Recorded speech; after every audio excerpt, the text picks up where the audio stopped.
तो गाइस कैसे हैं आप सब लोग। द एस्केपर के एपिसोड 33 के साथ हाजिर हो। तो लास्ट एपिसोड के एंड में हमने देखा था कि हमारा जुंजी वहां पर एक लड़के जिसका नाम सिंह होता है उसे बहुत ही बुरी तरह से पीटता है, क्योंकि वो लड़का कोल्ड सैपल होने के बावजूद वहां पर हमारे जुंजी को अपना हेड नहीं मान रहा था, क्योंकि हमारे जुंजी को कोल्ड सैपल्स का हेड बनाया गया है। उसको पीटने के बाद वहां पर से उसे आखिर के बाद किक मारता है और उसे वहां से फेंक देता है और उसके बाद वो जिंजी की तरफ आगे बढ़ता है। जब वो जिंजी के करीब जाता है तो बाकी के सभी लड़के वहां पर सस्पेंस में चले जाते हैं कि अब ये लड़का यहाँ पर जिंजी के साथ क्या करने वाला है, क्योंकि ये जिंजी के आकर सामने खड़ा हो जाता है। क्या ये लोग पब्लिक प्लेस में कुछ करने वाले, कहीं ये किस तो नहीं करने वाले। जुंजी आगे बढ़ता है, उसे कहता है शी जिंजी, मैं पिछले कई दिनों से यहाँ पर तुम्हारा पीछा कर रहा हूँ, पिछले कई दिनों से मैं तुम्हें लव लेटर्स लिख रहा हूँ, तो मुझे ये बताओ कि तुम मेरे बारे में क्या सोचती हो, तुम मेरे बारे में कैसा सोचती हो। सुनने के बाद उसे कहती है कि मैं तुम्हारे बारे में क्या सोचती हूँ, मैं तुम्हारे बारे में कुछ भी नहीं सोचती। तुम्हारा जुंजी इसी के साथ ही आगे बढ़ता है, उसकी कमर में हाथ डालता है और साथ ही उसे नीचे की तरफ झुकाते हुए उसे कहता है यहाँ पर तुमसे जानना चाहता हूँ, मैं यहाँ पर तुमसे ये बात जानना चाहता हूँ कि तुम मेरे बारे में क्या सोचती हो, क्या तुम इसे प्यार करती हो या नहीं। आसपास के सभी लड़के वहाँ पर ये देखने के बाद, ये वाला सीन देखने के बाद बहुत ज्यादा हैरान होते हैं और कहते हैं देखो तो सही इस लड़के ने क्या किया। इस लड़के ने पब्लिक प्लेस में जी को कमर से पकड़ लिया है, उसकी कमर में हाथ डाला हुआ है और साथ उसका हाथ अपने हाथ में पकड़ा हुआ है। इस लड़के को यहाँ पर ये अधिकार किसने दे दिया इस लड़की के साथ पब्लिक में ये सब कुछ करने का। जबकि मोटू की नाक से खून बह रहा होता है और मोटू वहाँ पर थम्स अप करते हुए कहता है कि ब्रदर जुंजी तुम वाकई में महान हो, तुम यहाँ पर वो कर सकते हो जो हम नहीं कर सकते। तो जिंजी भी शर्माना शुरू कर देती है, हमारे जुंजी को थप्पड़ मारती है और उसे कहती है मुझसे दूर रहो, दोबारा ऐसा मत करना। बड़ी स्पीड से वहाँ से भाग जाती है, जबकि हमारे जुंजी उसे कहता है कि सर रुको तो सही, ऐसे मत जाओ, हमें यहाँ पर बात करनी होगी। तो हमारा जुंजी उसे कह रहा होता है कि रुक जाओ मुझसे बात करो। ब्रदर डूज के सामने आता है और उसे कहता है कि ब्रदर मुझे नहीं लगता कि तुम्हें यहाँ पर और ज्यादा इसका पीछा करना चाहिए, क्योंकि देखो जरा अभी तुम्हें अपने बारे में फिक्र करनी चाहिए, अपने पीछे देखो जरा, देखो तो जरा तुमने यहाँ पर कितने सारे लोगों को गुस्सा दिला दिया है। तुम्हारा जुंजी उसे कहता है क्या हुआ। जैसे वो पीछे की तरफ घूमता है तो वहाँ पर वो सभी लड़के बहुत ज्यादा गुस्से में होते हैं, क्योंकि इस जुंजी ने पब्लिक प्लेस में जिंजी का हाथ पकड़ा था, इसी वजह से वो सभी लोग बहुत ज्यादा गुस्से में है। वो उसे कहते हैं कि हम लोग यहाँ पर आज तुम्हारे बाल काट देंगे, कोई उसे कहता है कि हम लोग तुम्हारे हाथ काट देंगे जिससे तुमने जिंजी को टच किया है। आए तुम्हारी हिम्मत कैसे भी यहाँ पर पब्लिक प्लेस में हमारी गॉडेस के साथ फ्लर्ट करने की। तुम्हारा जुंजी वहाँ से भागना शुरू कर देता है और कहता है कि मैं तो बस यहाँ पर मजाक कर रहा था, मैं यहाँ पर से जा रहा हूँ, प्लीज मुझे मारने की जरूरत नहीं है। हमारा जुंजी वहाँ से भागता हुआ सीधा वेंजिंग पीक के पर पहुंच जाता है। तो वेंजिंग पीक पर पहुंचने के बाद वो माउंटेन के बाहर पहुंचता है। जैसे वो सामने की तरफ देखता है तो वहाँ पर चीबू पैंग होता है। चीबू पैंग बहुत ही बुरी हालत में होता है। तुम्हारा जुंजी से कहता है कि चीबू पैंग तुम्हें क्या हुआ, तुम्हारी ये हालत किसने कर दी। तो वो जल्दी से भागता हुआ आगे बढ़ता है, जुंजी को जाकर गले लगाकर रोना शुरू कर देता है और कहता है जुंजी जब तुम यहाँ पर नहीं थे तब मास्टर ने तुम्हारी जगह के ऊपर मुझे फायर में यूज किया, मास्टर ने मुझे फायर में डाल दिया था और मुझे बहुत ही बुरी तरह से टॉर्चर किया है। यहाँ पर क्यों नहीं थे, अगर तुम यहाँ पर होते तो तुम अपने इस बड़े भाई को बचा लेते। तुम्हारा जुंजी सोच रहा होता है कि बिल्कुल बेटर टाइम के ऊपर मैं यहाँ पर आया हूँ, मुझे जल्दी से अंदर जाना होगा, क्योंकि मास्टर ने वहाँ पर बहुत सारे पेपर मनी को जलाया होगा, मैं जाकर उस सारी फायर को ऑब्जर्व कर सकता हूँ। जुंजी से कहता है ब्रदर मोटू तुम्हें बिल्कुल परेशान होने की जरूरत नहीं, मैं अभी अंदर जाता हूँ और जाकर मास्टर से पूछता हूँ और मास्टर के तुम्हारी जगह के ऊपर मैं टॉर्चर होता हूँ। जुंजी जो होता है वो जल्दी से भागता हुआ अंदर चला जाता है, जबकि अंदर मास्टर बैठे काओ फीजू के नाम पर आग जला रहे होते हैं। वो उसे कह रहे होते हैं काओ फीजू तुम एक बहुत ही मिजरेबल डेथ मरे हो। कि हमारा जुंजी भागता हुआ मास्टर के पास पहुंच जाता है और उसे कहता है कि काओ फीजू वाकई में बहुत ही बुरी तरह से मरा है और इतनी जल्दी क्यों मर गया, मास्टर आपको और ज्यादा पेपर मनी जलाना चाहिए। के साथ ही मास्टर वहाँ पर अपने हाथ को यूज करते हुए फायर को उस पॉट के अंदर से बाहर निकाल लेते हैं, जबकि हमारा जुंजी अपनी आंखें बंद करके जल्दी से जंप करते हुए पॉट के अंदर जा रहा होता है और कहता है तो मैं यहाँ पर सेक्रीफाइस होने के लिए तैयार हूँ, मैं काओ फीजून के लिए जाने के लिए तैयार हूँ। जल्दी से पॉट के अंदर जंप लगाता है लेकिन वहाँ पर फायर ही नहीं होती। जुंजी उड़ता रोते हुए मास्टर से कहता है मास्टर ये तुमने क्या किया, मास्टर फायर कहाँ पर चलेगी, मास्टर मुझे फायर चाहिए। जबकि मास्टर से कहता है कि नहीं मेरे पास कोई भी फायर नहीं हो, ना ही मैं यहाँ पर तुम्हें फायर देने वाला हूँ। भागते हुए आगे बढ़ता है, मासूम से चेहरा बनाकर मास्टर से कहता है मास्टर प्लीज ऐसा मत करो, यहाँ पर जल्दी से फायर निकालो ना, तुम्हें यहाँ पर फीजून के लिए और ज्यादा फायर चलानी चाहिए।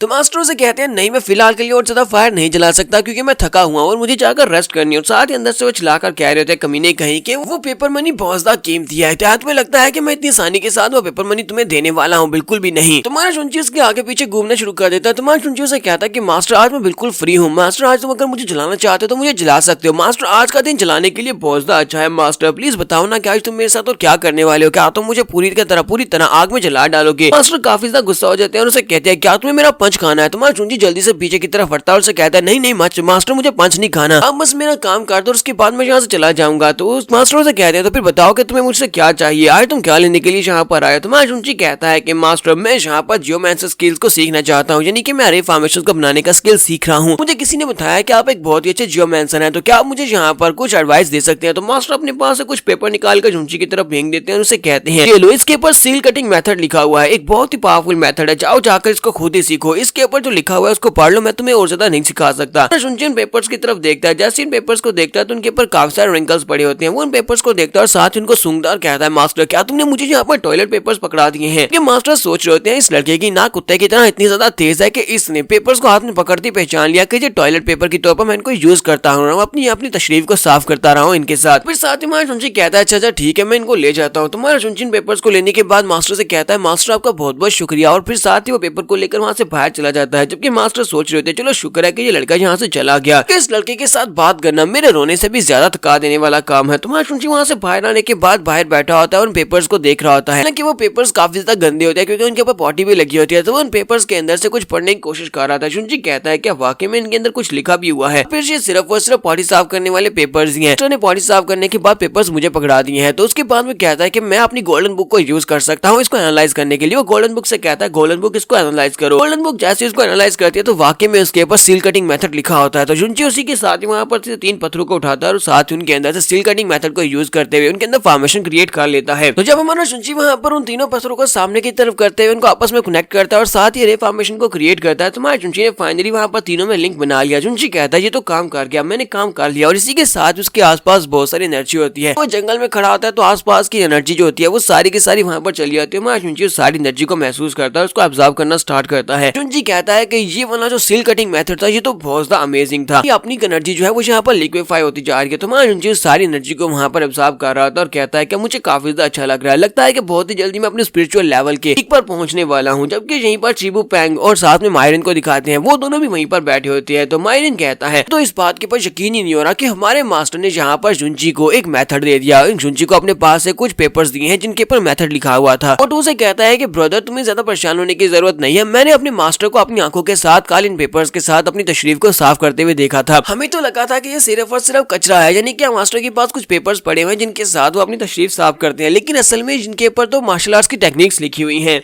तो मायरिन कहता है तो इसका मतलब यह है कि ये लड़का हमसे भी ज्यादा स्मार्टर है। तो हमारा शुनची वहाँ पर काफी सारी प्रैक्टिस करता है। जब वो वहाँ पर बहुत सारी प्रैक्टिस करता है और बहुत सारी एनर्जी को अपनी बॉडी में एब्जॉर्ब करता है, तो हमारा शुनची कहता है वक्त मैं अपनी स्पिरिचुअल लेवल की पीक पर पहुंच चुका हूँ, ये तो बहुत ही अच्छा है, बस एक और स्टेप और उसके बाद मैं मैरो वॉशिंग ग्राउंड में पहुंच जाऊंगा। शुनची के पास जो पत्थर होते हैं वो भी ग्राउंड के पास गिर जाते हैं और उनके अंदर क्रैक्स पड़ जाते हैं क्योंकि वो वहाँ पर और ज्यादा एनर्जी को सॉक नहीं पा रहे होते। शुनची कहता है कि यहाँ पर कुछ ज्यादा एनर्जी को कंज्यूम कर रहा है, लगता है कि मुझे यहाँ पर कुछ और ऐसा करना होगा जिसकी मदद से मैं मैरो वॉशिंग ग्राउंड में पहुंच सकूं। मैरो वॉशिंग ग्राउंड में पहुंचना बहुत ज्यादा मुश्किल होता जाएगा क्योंकि अगर और ज्यादा एनर्जी को यूज करना है तो और ज्यादा एनर्जी को कंज्यूम करना पड़ेगा और साथ में किसी और मेथड को भी यूज करना पड़ेगा। इसके साथ ही चिबू पेंग भागता वहाँ पर आता है और उसे कहता है कि मतलब शुनची मेरे साथ आओ, मुझे तुम्हें कुछ बताना है, हमने तुम्हें इससे बात करनी है। तुम्हारा शुनची कहता है क्यों नहीं। शुनची को अपने साथ लेकर रूम के अंदर चला जाता है। जैसे वो रूम के अंदर जाता है वो उसे कहता है कि बताओ अब क्या बात है। चिबू पेंग उसके मुंह पर हाथ रखता है और उसे कहता है कि शांत हो जाओ। इस वक्त ब्रदर मायरिन यहाँ पर एक फिनिक्स ड्रा करने की कोशिश कर रहा है, उसकी आर्ट्स को देखना, तुम देखना वो कितनी ज्यादा कमाल की होती है, वो एक बहुत ही कमाल का फिनिक्स बनाने वाला है। हम लोग उसको बिल्कुल भी डिस्टर्ब नहीं कर रहे होते। तो ब्रदर मायरिन जो होता है वो वहाँ पर अपने हाथ में पेंसिल और ब्रश पकड़कर तो वो पेपर के ऊपर फिनिक्स बनाने की कोशिश कर रहा है। तो हम लोग अगले एपिसोड में देखेंगे कि उसका फिनिक्स कैसा होने वाला है। फिनिक्स को देखकर आपको हंसी जरूर आएगी। तो एपिसोड की एक्सप्लेनेशन अच्छी लगी तो कमेंट करके जरूर बताइएगा। चैनल को सब्सक्राइब कर दे, वीडियो को लाइक और शेयर कर दे। शुक्रिया।